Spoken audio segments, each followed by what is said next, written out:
Hello guys, welcome to my channel. So if the Adobe Photoshop is crashing on this reading color settings, then please follow the steps shown in this video. To fix it, type in control panel in Windows search box, click on control panel. Over here, view by, you have to select small icons, click on color management.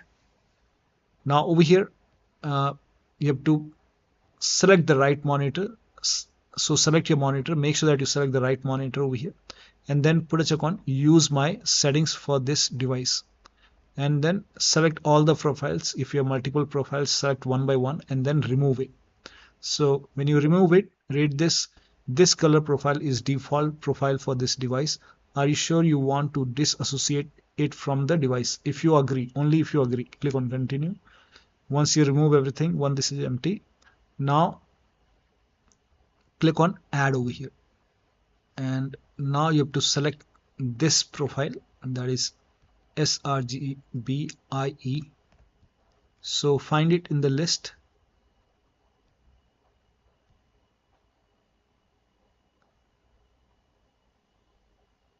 So here you can see sRGB IEC 61966-2.1, and this is the one.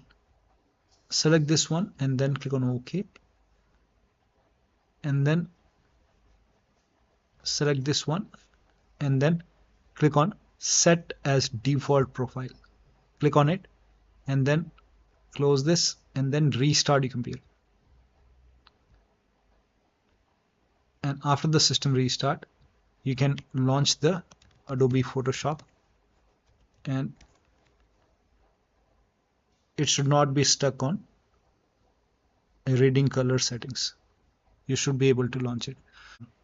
Now still it's not working. In that case, you can follow the detailed guide from this link.